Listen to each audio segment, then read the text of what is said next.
বিরতির পর আবারও স্বাগত সংবাদে।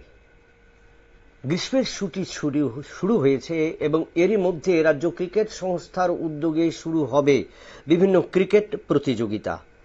রাজ্যভিত্তিক এই ক্রিকেট আন্তঃস্কুল ক্রিকেট প্রতিযোগিতার জন্য ইতিমধ্যেই তেলিয়ামুড়ার 15 সদস্যের দলের ক্রিকেটারদের নাম ঘোষণা করা হয়েছে এবং এবছর যে তেলিয়ামুড়া ক্রিকেটের পক্ষ থেকে রাজ্য নেতৃত্ব দেবেন শুভঙ্কর দেবনাথকে অধিনায়ক হিসেবে নির্বাচিত করা হয়েছে। তাছাড়া যে 18 সদস্যের দল, সেই দল সম্পর্কে বেশ আশাবাদী তেলিয়ামুড়া ক্রিকেট অ্যাসোসিয়েশনের সচিব, সভাপতি সহ অন্যান্যরা। রবিবার সাংবাদিক সম্মেলনে তারা আশা ব্যক্ত করেছেন এবারের এই রাজ্যভিত্তিক যে স্কুল ক্রিকেটের আসরে তেলিয়ামুড়া দল অনেকটাই কিন্তু ভালো ফলাফল করবে। আমরা শুনে নেব তেলিয়ামুড়া ক্রিকেট অ্যাসোসিয়েশনের সম্পাদক কি তুলে ধরলেন এই তাদের দল ঘোষণার পর। মূল এজেন্ডাই হলো আমাদের ত্রিপুরা ক্রিকেট অ্যাসোসিয়েশন 2025-এ যে senior men's state meet tournament elite group শুরু হতে যাচ্ছে। তো আমাদের সেই স্টেট মিটের জন্য আজকে আমরা 15 জনের প্লেয়ার লিস্ট আমরা ঘোষণা করব।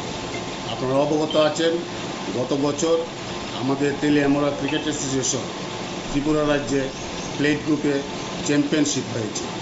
এবার আমাদের তেলিয়ামুড়া ক্রিকেট অ্যাসোসিয়েশন এলিট গ্রুপে অংশগ্রহণ করবে। আগামী কিছুদিনের মধ্যেই সেই টুর্নামেন্ট শুরু হবে।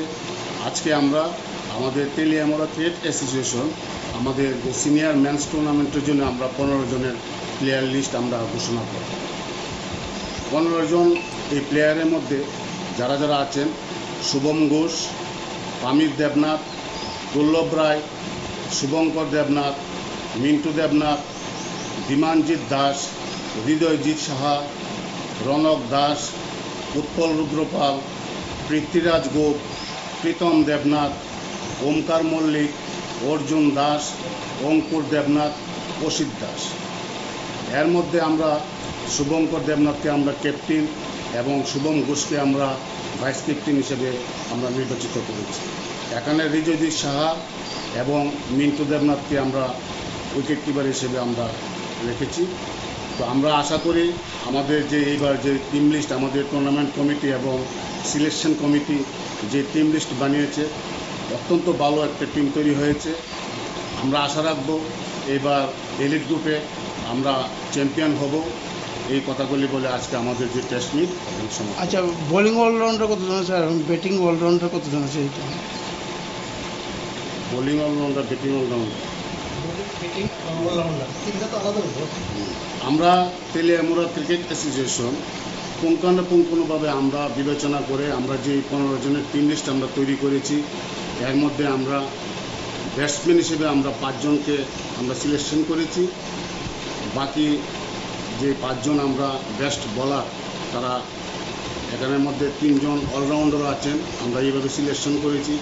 যারা এখানে 2 জন উইকেট কিপার আছেন, তারাও ভালো ব্যাটসম্যান। ওই দিক দিয়ে বিবেচনা করে আমরা সার্বিক চিন্তা করে আমরা এই টিমটা আজকে বানিয়েছি।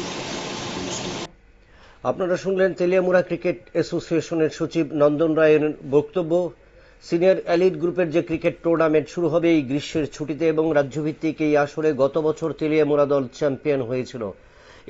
এবছরও এই দল চ্যাম্পিয়ন হবে সেই প্রত্যাশা রেখেছেন এবং যার কারণে কিন্তু নির্বাচকরা কিন্তু সেরা ক্রিকেটারদের নিয়ে, সেরা খেলোয়াড়দের নিয়ে কিন্তু এই দল গঠন করেছেন এবং সেখানে নন্দন রায় তুলে ধরলেন তারা আশাবাদী ক্রিকেটারদের কাছ থেকে গত বছর তারা যেভাবে এফোর্টস পেয়েছিলেন বা যেভাবে তারা প্রতিদ্বন্দ্বিতা করেছিল, এবছরও এই আসরে চ্যাম্পিয়ন হবে, সেটা কিন্তু তেলিয়ামুড়া ক্রিকেট অ্যাসোসিয়েশনের তরফ থেকে জানানো হয়েছে। নিয়ে নিচ্ছি আবারও একটা ছোট্ট বিজ্ঞাপন, বিরতির সঙ্গে থাকুন।